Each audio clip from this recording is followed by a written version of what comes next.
잠시 기도합니다. 사랑의 하나님, 이 새벽에도 전도의 마음을 담고 또 이런저런 기도의 제목을 담아 하나님 앞에 간절한 소원을 올려드린 많은 기도의 제목이 있습니다. 많은 예물이 있습니다. 주여 기쁘게 흠양하여 주옵소서.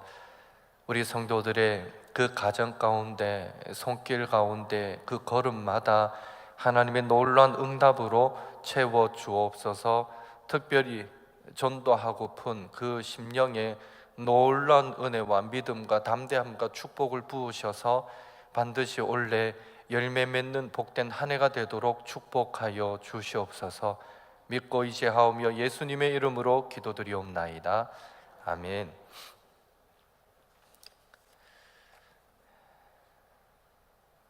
우리는 어제 전도는 하나님의 마음이다 라고 나누었습니다. 물론 성경에 근거하였지만 특세 주제로 제 개인적으로 전도를 묵상할 때 주신 마음이기도 했습니다.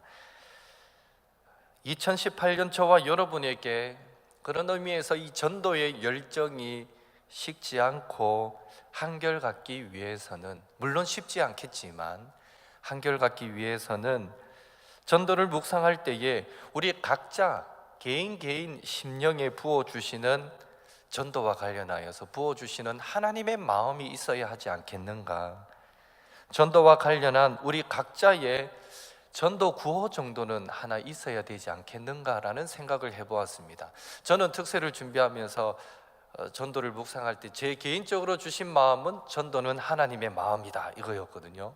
여러분 각자에게 주시는, 전도를 묵상할 때 여러분에게 주시는 그런 마음, 그런 다짐 정도는 하나 있어야 하지 않겠나 생각해 보았습니다. 그런 의미에서 이번 주간은 전도와 관련하여 우리 개개인에게 각자에게 주시는 하나님의 마음에 귀 기울여 봤으면 좋겠습니다. 우리 각자의 전도의 다짐, 또 전도 구호 하나씩 정해 보셨으면 참 좋겠습니다. 그래서 식어질 때마다, 내 마음이 또 약해지려고 할 때마다 그 구호를 누가 말하지 않더라도 우리 스스로 내가 품었던 그 구호를 떠올려 보면서 그렇게 이 전도의 열정을 계속 불태울 수 있었으면 좋겠다라는 생각이 듭니다. 그런 의미에서 가능한 금요 새벽이나 혹은 금요 기도의 시간에 한번 우리 각자의 전도 구호를 적어보는 시간도 가지려고 합니다.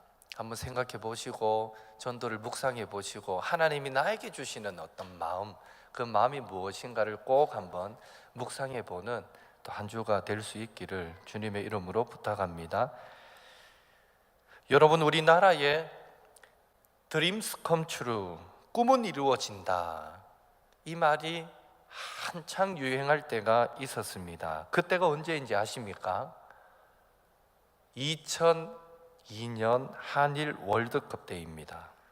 정말 꿈은 이루어진다는 말처럼 그때 한국은 최종 4위라는 믿지 못할 기록을 세웠습니다. 그 이후로 우리는 곳곳에서 재소학원 건물 벽에서, 복권집 앞에서, 아파트 분양 현장에서도, 선거 유세 현장에서도, 수많은 TV 광고 속에서도, 심지어 학교 반훈에서도 꿈은 이루어진다, 얼마나 자주 접하게 되었는지 모릅니다.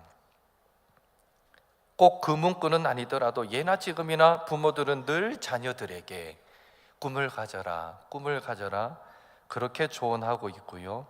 인생의 대선배들은 힘들고 어려운 시대를 살아가는 젊은이들에게 꿈과 관련하여서 얼마나 많은 격려와 도전의 메시지를 지금도 주고 있는지 모릅니다.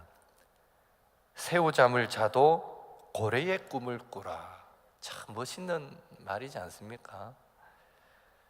썩어도 준치, 그대 위대한 꿈을 꾸라. 그대의 꿈이 한 번도 실현되지 않았다고 해서 가볍게 생각해서는 안 된다. 정말 가엾은 것은 한 번도 꿈을 꿔보지 않았던 사람들이다. 실패도 좋으니까 꿈을 가져라. 참 격려가 되는 이런 명언들이 얼마나 많은지 모릅니다. 그런데 알고 보면 꿈은 이루어진다, 꿈을 가져라, 이 말은 구체적인 적용 방법에서 약간의 차이만 있을 뿐 사실 성경적인 가르침과 크게 다르지 않습니다. 예수님도 이렇게 말씀하셨습니다. 요한복음 15장 7절에 너희가 내 안에 거하고 내 말이 너희 안에 거하면 무엇이든지 원하는 대로 구하라. 그리하면 이루리라. 하나님도 이렇게 말씀하셨습니다. 시편 81편 10절에 나는 너를 애굽 땅에서 인도하여 낸 여호와 내 하나님이니 내 입을 크게 열라 내가 채우리라. 따라서 우리 믿음의 사람들은 세상 사람들보다도 더 큰 꿈을 꾸는 그런 성도들이 되어야 할 줄로 믿습니다. 왜 그래야 됩니까? 우리가 믿는 하나님은 전능하신 분이시기 때문입니다. 그분께는 능치 못하심이 없기 때문입니다. 하나님을 믿는다는 우리가 세상 사람들보다도 작은 꿈을 꾸게 될 때 그것이 곧 우리 하나님의 자존심을 상하게 만드는 일이라는 것을 기억해야 하는 것이죠. 하나님의 손에 붙들릴 때에 Dreams come true, 꿈은 이루어진다, 꿈은 이루어지는 것입니다. 그런 의미에서 2018년 오직 말씀으로 다음 세대를 준비하는 꿈이, 사명이 우리에게 있습니다. 주일 한 번의 교회 교육으로 우리 아이들을 세상이 감당치 못할 아이로, 기독교적인 세계관으로 무장한 아이로 키워낼 수 있을까 의심하기보다는 기도하면서 하나님을 의지하면서 믿음으로 우리의 자녀들을 통해 일하실 하나님을 기대하면서 부지런히 가르쳐 나갈 때에 우리의 노력으로 할 수 없는 부분에는 성령님의 강력한 역사하심이 나타나서 우리의 자녀들이 주님의 강한 군사로 세워지게 될 줄로 믿습니다. 이 일을 위해서 함께 기도하시고 애쓰시는 우리 모든 서문의 교사 선생님들, 학부모님들, 또 성도님들이 될 수 있기를 예수님의 이름으로 축복합니다. 더불어서 2018년 강건하여 데려다가 내 집을 채워야 하는, 주님의 전을 채워야 하는 꿈이 역시 우리에게 있습니다. 요즘 사회 분위기에 누가 전도한다고 교회에 나올까? 나는 전도할 줄도 모르는데, 전도해야 할 사람이 있기는 있는데 그 사람은 절대로 교회에 나올 사람 같지가 않은데 등등 두려워하고 의심하기보다는 예수님도 무엇이든지 원하는 대로 구하면 이루게 하시겠다고 약속하셨고, 하나님도 우리의 입을 크게 열면 채우시겠다 약속하셨으니 다른 것도 아니고 죽어가는 영혼 구원하겠다는, 전도해 보겠다는 그 꿈을 꾸는데 왜 하나님께서 도움과 능력이 되어 주시지 않겠는가 하는 그 확신을 가지고 모든 성도가 전도자의 꿈은, 이 전도의 꿈은 반드시 이루어진다는 그 마음으로 전도의 삶을 힘있게 살아가게 되기를 예수님의 이름으로 축복합니다. 하나님이 전능하시기 때문에 전도의 꿈도 반드시 이루어질 줄로 믿습니다. 그런 의미에서 이 시간 서로 한번 옆에 분들 인사했으면 좋겠습니다. 전도의 꿈은 반드시 이루어집니다. 전도의 꿈은 반드시 이루어집니다. 이루어집니까? 반드시 이루어집니다. 전도의 꿈을 이루기 위해 이제 본격적으로 예수님으로부터 전도의 방법을 또 배워보아야 하는데요, 20절 말씀 함께 읽겠습니다. 본문 20절입니다. 명절에 예배하러 올라온 사람 중에 헬라인 몇이 있는데, 여기서 주의할 것은 많은 유대인들이 유월절을 지키겠다고 예루살렘으로 올라올 때에 그 틈에 섞여서 하나님을 경외하는 헬라인 몇 사람이 예루살렘으로 올라와서는 지금 예수님을 만나겠다고 찾아왔다는 것입니다. 칼빈에 의하면 당시 유대인들은 하나님을 예배하는 이 엄숙한 일에 헬라인, 즉 이방인들이 함께 섞이는 것 무지무지 싫어했습니다. 이방인들과 함께 있게 될 때 자신뿐 아니라 성전도 더럽혀지고 그들이 올린 제물도 더럽혀진다고 생각했기 때문입니다. 이런 사실들을 전제할 때 헬라인 몇 사람이 유대인의 명절인 유월절에, 그것도 이 예루살렘에까지 올라왔던 이 행동은 참 이례적인 행동이고 놀라운 일이 아닐 수 없다, 이런 생각을 해보게 됩니다. 도대체 무엇이 이들로 하여금 이런 여행을, 이런 위험한 행동을 하도록 만들었을까요? 그것은 바로 예수님에 대한 매력 때문입니다. 예수님은 목수의 아들로 태어나 아무런 흠모할 만한 모양이 없으셨던 분이시지만 3년의 공생의 사역을 통해서 주변 사람들에게 거부할 수 없는 영향력을 쌓아가셨고, 마침내 십자가를 지시기 위해서 여리고를 지나 예루살렘으로 올라가실 때에는 왕의 행차를 방불케 할 정도로 유명인이 되었습니다. 그리고 예수님의 그 영향력은 국경을 넘어서 헬라인 이방인들에게까지 미치게 되었던 것이죠. 그런 의미에서 오늘 본문에 예수님을 찾아왔던 이 몇몇 헬라인들도 결국은 예수님에 대한 소식을 접하고 그 매력에 빠져서 찾아오게 되었다, 우리는 그렇게 말할 수 있는 것입니다. 그들은 예수님께 있던 그 복음의 능력 때문에, 생명의 소식 때문에 찾아왔던 것입니다. 이런 예수님의 매력, 헬라인까지도 예수님을 만나기 위해 위험을 무릅쓰고서라도 예루살렘으로 찾아오게 만드는 그 영향력을 전제할 때 전도는 매력이다, 전도는 끌어당기는 힘이다 라고 우리는 말할 수 있는 것입니다. 한번 따라해 보겠습니다. 전도는 매력이다, 전도는 끌어당기는 힘이다.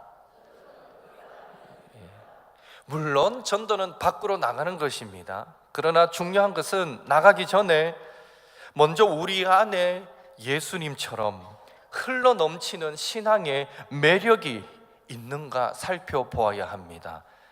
나가기 전에 먼저 우리 삶에 예수님처럼 침묵할래야 할 수 없는 강력한 신앙의 외침이, 열매가 있는가를 우리는 살펴보아야 한다라는 것입니다. 왜냐하면 매력적인 신앙과 삶이 우리에게 없을 때 세상도 우리를 거부할 것이기 때문입니다. 반대로 우리에게 매력적인 신앙과 삶이 있을 때 세상은 우리를 거부할 수 없게 될 것이기 때문입니다. 그래서 바울은 이렇게 말합니다. 고린도 후서 2장 15절 16절 또 함께 읽겠습니다.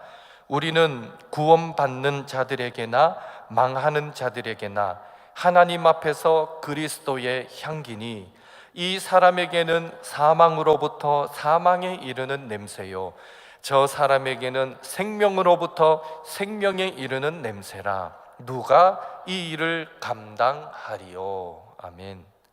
여기서 바울은 성도를 그리스도의 향기다 이렇게 말씀하고 있습니다. 향기라고 말하고 있으니까 그리스도의 향기, 얼마나 아름답고 목가적인 그런 연상을 하게 만듭니까?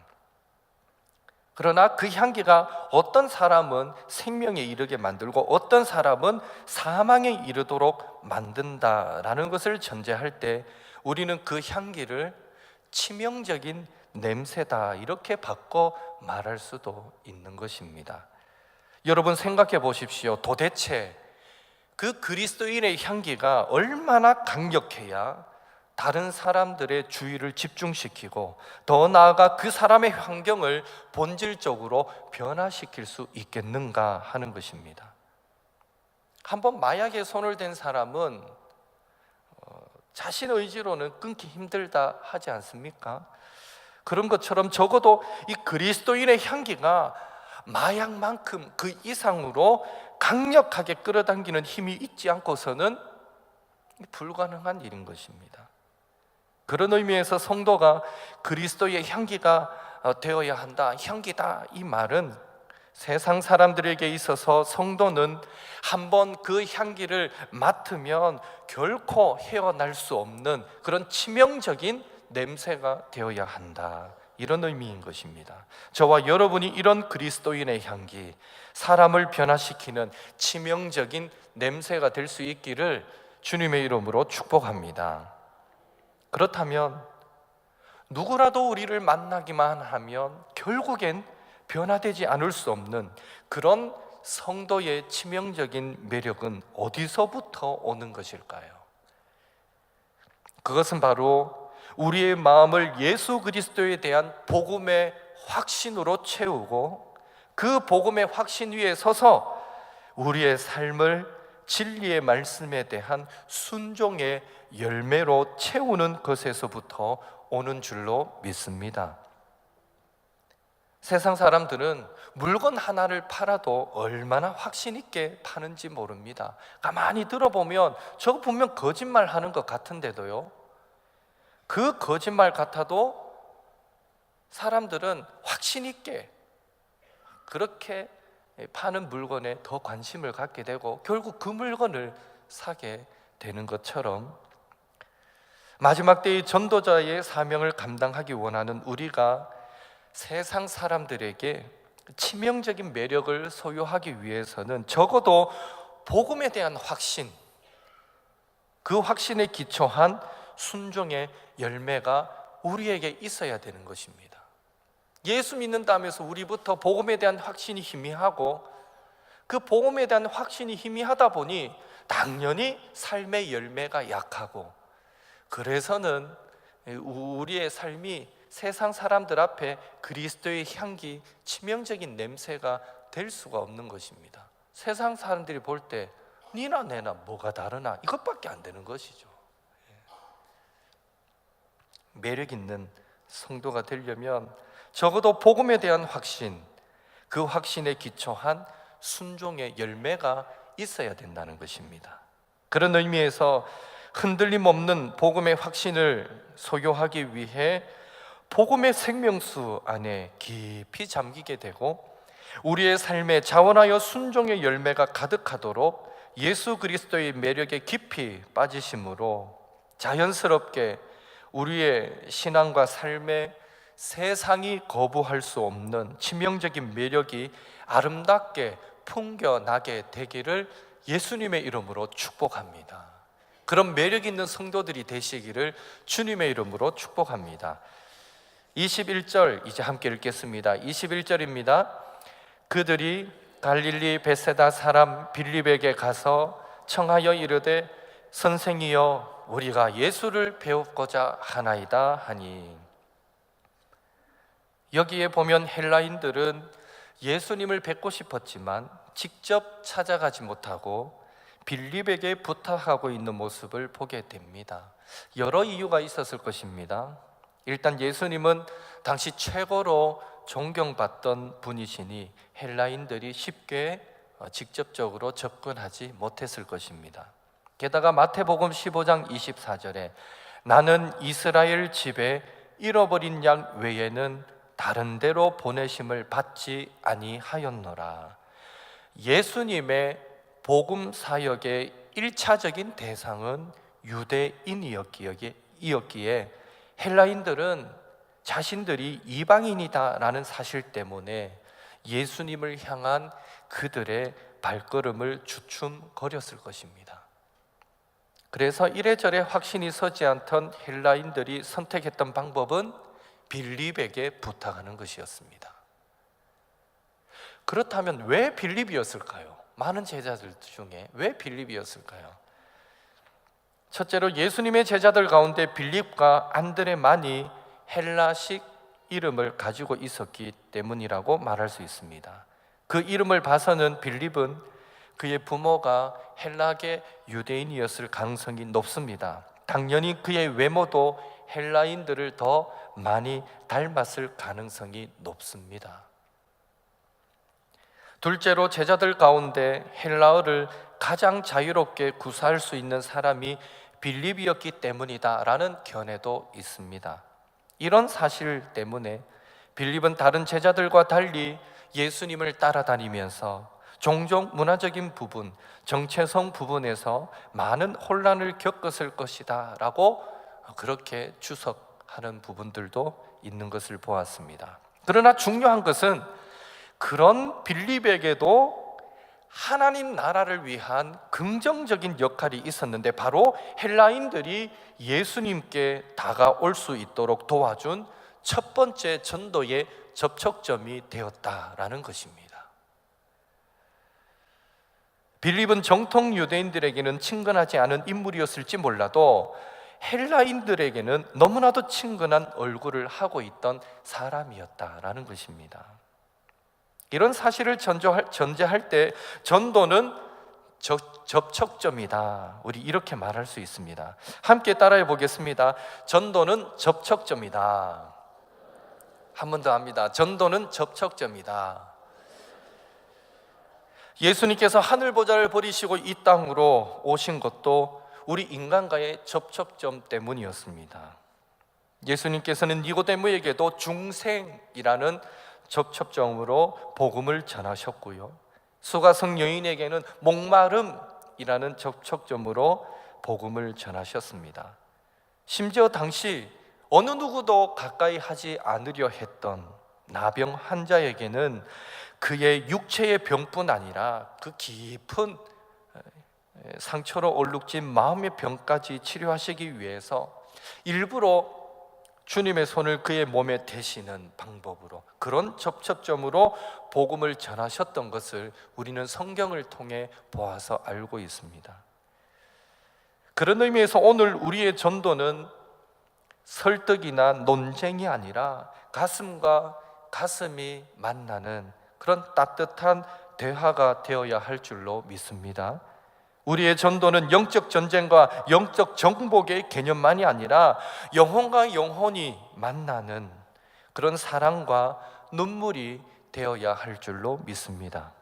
우리의 전도는 하늘 보좌 버리시고 이 땅에 내려오셔서 십자가를 지시기까지 철저히 인간의 눈높이로 낮아지신 예수님, 그 예수님의 마음, 그 예수님의 자세, 그 예수님의 눈높이로 세상을 향해 나가는 것이 되어야 할 줄로 믿습니다. 그래서 매사에 철저하고 논리적이고 성격이 불같던 바울도 복음으로 변화된 이후에는 고린도전서 9장 22절에 내가 여러 사람에게 여러 모습이 된 것은 아무쪼록 몇 사람이라도 구원하고자 함이니 복음의 접촉점을 위해서 기꺼이 자기 자신을 내려놓았던 것을 우리는 알 수 있는 것입니다. 오늘 우리도 스스로 생각하기에 탁월하든지 탁월하지 못하든지 간에 우리 각자가 가진 문화적인, 경험적인, 또 지식적인 배경이 있고 또한 자기만의 독특한 색깔이 있습니다. 우리도 바울처럼 전도자의 삶을 살기 위해 우리 자신을 주님 앞에 내려놓기만 하면 하나님은 우리 각자가 살아온 그 삶의 문화와 경험과 지식을 사용하셔서 또 우리만의 그 독특한 색깔을 사용하셔서 우리에게 가장 잘 맞는 사람을 붙여주심으로 놀라운 구원 사역을 이루어 가실 줄로 믿습니다. 그 영광스러운 일을 기대하면서 할 수 없습니다 말하지 마시고 주여 나를 보내소서, 주여 나를 사용하여 주소서, 우리 자신을 주님 앞에 내어 드리심으로 전도의 접촉점으로 귀하게 쓰임받는 저와 여러분이 될 수 있기를 예수님의 이름으로 축복합니다.